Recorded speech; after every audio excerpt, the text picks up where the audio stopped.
That's my biggest fear. Yeah. My biggest fear is losing a member of my family. He's not dying. You think you know the story of Ozzy Osbourne's final days, but this is what you missed. Day like when Daddy's home? Does he get up in the morning with you and drive you to school or dress you? What does he do? Yeah, he does that. Yeah. No, he doesn't.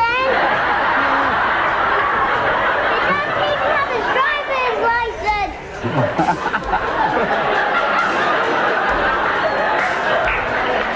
You're giving me a bad. Come on, Ozzy, smile, it's your birthday. I don't feel like f***ing smiling. Shut the fuck up. Come on, smile, it's your birthday. There you go. Your kids are a really great kid. I once saw you walking around with your kids at the... Beautiful, yeah. What hotel were we in? Sunset Marquis. Yeah, years ago. And it was a beautiful scene. Don't you think it's amazing? I don't know if you experience this, but you get them as babies, and all of a sudden they're babies, and all of a sudden they've gone, they've grown. That's right, it happens quick. My oldest daughter now won't kiss me, won't come near me, and won't talk to me. I took my kid to school the other day, and she said, just stand behind me and don't act like you're not with me. Yeah. Give me a kiss.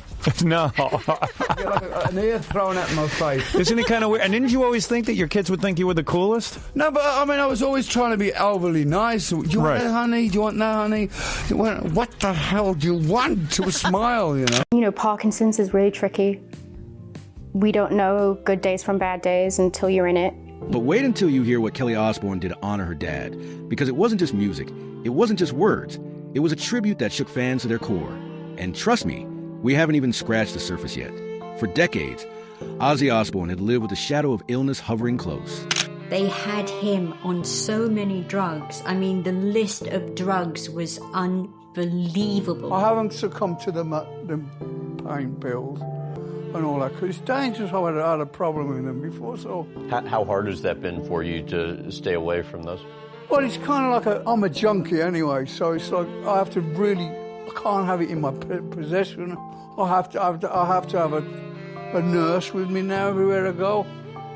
It's just, I'm burden to my wife, burden to everybody that works for me. I mean, I've never been like this in my life. Do you think had you not gotten the operation back then, you would have been paralyzed? No, I don't think. I think the guy was insane. I mean, I'm paralysed now to a certain degree. I can't fucking walk. It's not like Ozzy Osbourne to be laid up. I've never been this long laid up in my life. In 2019, the world learned that he was battling Parkinson's disease, a cruel condition that robs its victims of strength, control, and eventually freedom. But Ozzy, he refused to give in. Even as the disease advanced, even as doctors warned him to slow down, Ozzy kept pushing, kept showing up for his fans. And if you think that's dedication, wait until you see what he did in his very last days. This was my final performance. I have to say goodbye to the stage I've loved all my life. I'm truly sorry I could only do this show strapped into a custom chair because my body just couldn't handle it anymore. My Parkinson's has reached stage 5. Honestly, I'm not doing well. I spent a long time preparing for this concert, afraid I wouldn't be able to finish it, afraid I'd let you down. To stay sharp, I stopped taking all painkillers. I chose pain over numbness, just so I could sing one last time with a clear voice. Music has always been my best painkiller. I didn't keep a dime from this show. Every dollar went to Parkinson's research to help others like me. And I owe everything to my wife. When I was lost in the dark, she never left my side. She held my hand until I found my way. Because here's the truth most people miss. Just days before his death, Ozzy stood in front of thousands for one final performance in Birmingham, his hometown, his beginning, and now his end. The concert, called Back to Beginning, wasn't just a show. It was a farewell wrapped in fire, riffs, and raw emotion. For one night, the Prince of Darkness became eternal again, reuniting with his Black Sabbath brothers for the last time. In your eyes, you made me cry, you told me lies, Mama, I'm coming home. Fans thought they were just witnessing a reunion, but they were watching a man say goodbye in the only way he knew how, on stage, with his people. And that's not all. Because the very next day, Ozzy still found the strength to appear at a Comic-Con event, shaking hands, laughing with fans, proving that until the very last breath, his heart belonged to the people who had carried him all these years. But what happened after that farewell is even harder to hear. July 22nd, 2025. The news no one wanted to believe hit the world like a thunderclap. Official calls of death read, like a cruel medical list. out-of-hospital cardiac arrest, myocardial infarction, coronary artery disease, Parkinson's with autonomic dysfunction. But for Sharon, for Kelly, for Jack, for Amy, it wasn't medical terms. It was simply this. They had lost the love of their lives, their father, their anchor. And here's something most people miss. Ozzy's death certificate carried one line that broke hearts everywhere. Isn't it scary? Like, I never thought, I always look at my parents as being so invincible. And then all of a sudden you realize that, like, oh, they're fragile and they're a little lost, and now it's my job to show them the way. But that's not all. Because what came next was something so private, so intimate, the world almost never heard about it. July 30th, the Osbourne family held a private burial at their Buckinghamshire estate. No paparazzi, no flashing lights. Just family, friends, and the closest of Ozzy's circle. Among them, Zakk Wylde, his loyal guitarist, and Marilyn Manson, who credited Ozzy as his mentor. But here's what people don't know. The funeral wasn't just tears and mourning. It was stories. Wild, outrageous. Funny stories about the man who once bit the head off a bat, who terrified record executives by biting doves, who lived his life louder than anyone else dared. Guests laughed and cried in equal measure, a perfect reflection of the man himself.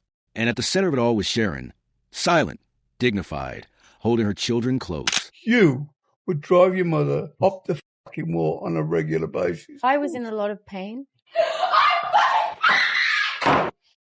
And just mental discomfort. Kelly, get the woke book out, for God's sake. What has being woke got to do with it? I identified as this. And I had mental issues. Oh, bollocks. Mum, what actual bollocks? What are you on about? What were you in a lot of pain over? Mum, I was joking. We'll save that for another episode. Sorry, I thought you were being serious. We were in fucking pain. If you think that's where the story ends, wait until you see how his daughter, Kelly, chose to carry on his legacy. Because Kelly Osbourne didn't take to the stage to deliver a speech. She didn't sit down for interviews. Instead, she turned to the one thing that had always connected her to her father, music. Just 2 days after his passing, Kelly shared a line from the song that had defined their bond, changed history. Let me remind you. In 2003, Kelly and Ozzy recorded a duet version of Black Sabbath's haunting ballad Changes. It wasn't just a father-daughter gimmick. It was a heartfelt, vulnerable performance that topped the UK charts, making them one of the only father-daughter duos in history to do so. And the lyrics? They spoke of love, of loss, of the pain of watching someone drift away. So when Kelly shared the words, "I feel unhappy, I am so sad. I lost the best friend I ever had," the world understood. It wasn't just a lyric anymore. It was her life. But that wasn't the only tribute she left behind. Kelly began sharing pieces of her father's last moments, private, tender memories that painted a portrait of Ozzy not as a bat-biting madman, but as the dad who danced with her in the kitchen, who laughed at silly road trip songs, who lit up around his grandson Sydney. She posted a video of Ozzy clapping along to George Ezra's Paradise in a motorhome, eyes sparkling like he was still 21, full of life. She shared a home video from just days before his death. Ozzy sitting at the kitchen table, having breakfast with Kelly and her family. No stage, no lights, no chaos, just love. And if you think that doesn't hit hard, wait until you imagine what it feels like to know those were some of the last moments. Fans flooded her posts with comments. Thank you for sharing him with us. He was our father, too. He gave us everything. And Kelly, through her grief, gave something back, an unfiltered glimpse of the man behind the myth. But that's just the beginning. Because while Kelly turned to music, Sharon was planning something else entirely. A way to immortalize her husband's story on screen. The BBC documentary Coming Home is set to unveil Ozzy's final chapter in his own words, with Sharon's voice guiding the world through their love story. And what's inside that documentary might just reveal the parts of Ozzy no one has ever seen before. So if you thought the story of Ozzy Osbourne ended with his final breath, think again. Are you mad at his wife, his daughters, his son? They are carrying him forward in ways that will echo for generations. Sharon with her quiet strength, Jack with his memories, Kelly with her song, and Amy, the daughter who chose to stay private, standing with her family in their darkest hour. But here's the truth. You haven't even heard the most powerful part yet. Because what comes next is not just about mourning. It's about legacy. And the way the Osbournes are choosing to keep Ozzy alive might surprise you even more than the chaos he created on stage. Stay with me, because the story isn't over. We've only just scratched the surface. I don't know what side of the bed I woke up on today, but I woke up on I'm gonna you up and fight you day. And if you thought that Kelly's tearful performance of her tribute song for her father was the emotional peak, wait until you hear what happened next, because this is where the story deepens into something even more powerful, something that pulls every memory, every scar, every laugh, every scream of Ozzy's life into one unstoppable current of legacy, because Kelly wasn't just singing for the cameras or the fans. She was singing to her dad, the man who had once carried her on his shoulders. While arenas shook with the roar of heavy metal, the man who once joked with her about tattoos and heartbreak, the man who, despite his chaotic image, was always her gentle anchor, and that song, whispered into a microphone with tears streaming down her cheeks, was more than music. It was a daughter speaking across the veil of death to the father she could never replace. But as moving as that was only the beginning of the tributes.